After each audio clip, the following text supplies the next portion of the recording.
It is no exaggeration to say that the Nintendo Switch has become a massive platform when it comes to hosting a vast array of RPGs throughout the years, including turn-based and action alike, with massive titles from the likes of Octopath Traveler, Dragon Quest XI, and Live Alive, to Fire Emblem and the Xenoblade Chronicles, just to scratch the surface.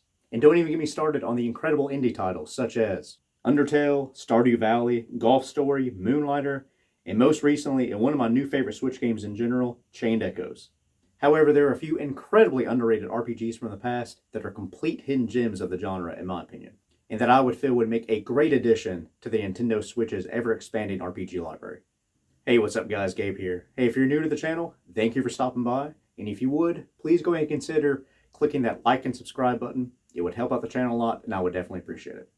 In the 1990s, Square could do no wrong, and they proved that once again with 1995's Secret of Evermore. Mistaken as just another Secret of Mana clone for a few reasons. Even though it did use the same combat system and item wheel, it was a completely new take on the genre, and offered a more modern, less serious sci-fi themed game. And of all places, Podunk, USA. After leaving a movie theater, you of course give chase to your dog, who obviously leads you to an old, derelict mansion, and then of course, stumbling into a time machine that promptly takes you to the prehistoric period, a la Chrono Trigger. After each boss battle, you are transported to a different time period, each with its own unique environment and unique enemies. The battle system, again, is taken directly from Secret of Mana, with that same style of attack methods and the classic charge meter that your weapons obtain to unleash a powerful attack once they are leveled up sufficiently. Alchemy spells can be found throughout the world after talking to certain NPCs, usually after saving their life or helping their village in some way. Altogether, the combat and alchemy work very smoothly together. Your dog also plays similar to the side characters of Mana, acting as an AI able to attack enemies, and just like any good boy, of course able to find valuable money hidden throughout the world. You'll have access to a wide variety of weapons, ranging from your everyday prehistoric femur bone to swords, axes, spears, and even bazookas, each with the ability to level up and become even more powerful. This game is simply a delight to play, an action RPG with a caliber of design that only Square can provide without taking itself too seriously. Secret of Evermore would make a great addition to the Nintendo Switch. Coming out in 1996, we have Luffia II, Rise of the Sinistrals, developed by Neverland Studios and published in the United States and Europe by Natsume. Luffia II is the prequel to Luffia I, taking place around 99 years before the events of the first game, so you really don't need to play the first title before this, other than some minor throwbacks. This is your traditional turn-based JRPG with a gorgeous and vast overworld where you'll encounter random battles on par with a traditional game of this genre.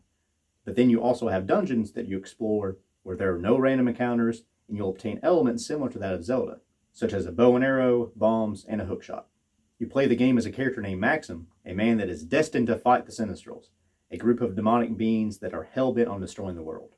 The gameplay mechanics are similar to that of other JRPGs around this time, but executed in a very effective manner that feels similar to games such as Final Fantasy II. The graphics are the beautiful colored 16-bit palette that you would expect, and the music is also fantastic and hits on all those nostalgic heavy notes. The game is full of challenging battles, exploration, and puzzles that vary from simple to very intricate and difficult. And hey, if it all gets a bit too challenging, there's also an in-game casino that you discover later on in the game where you can hang out and play some pretty solid casino games. All this leading to a very enjoyable JRPG experience. Oh, I'm sorry. Did someone say they wanted more Zelda clones? Well, coming up next, we have one of the best from the PS1 era, Matrix Software's 1997 action RPG, Alondra. The game opens up with you sailing to an unknown destination, and after having a dream where a mysterious entity calls you the Releaser, you wake to the ship in chaos as it gets torn apart from a massive storm.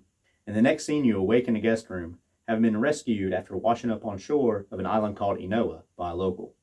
And already I know that this is all very reminiscent of a game such as, Zelda Link's Awakening, but it only continues with similarities, but only in the best ways possible. As you regain your strength and begin exploring the island, finding a sword and getting right into some very enjoyable old-school Zelda-style combat. The story, however, begins to take a darker tone after realizing your unique ability of being able to enter people's nightmares. After discovering from the island's inhabitants that many people have been having horrible nightmares and are at times being murdered within. These nightmares that you enter are all very unique and differ based on the person's personality and life experiences that you enter, each acting as a dungeon-style area where you must slay the demonic force within and save the afflicted person. And if this game does look a little familiar visual-wise, Alondra is a spiritual successor to Landstalker, the Sega Genesis action RPG, having been developed by some of the same team and sharing similar visual elements. If you're looking for a very well executed Zelda-inspired game with a deep and engaging storyline, Alondra is the perfect choice. Alright, so there you have it. 3 incredible RPG hidden gems that I feel would make the perfect addition to the Nintendo Switch. And in doing so would bring light to these games that many people may never have heard of or just haven't got the experience to play. But what do you guys think? Do you have any fond memories of these games? What are some other RPG hidden gems that you would like to see brought over to the Switch? Let me know in the comments below, but most importantly guys, thank you so much for watching. Have yourself a great day, and I'll see you on the next video.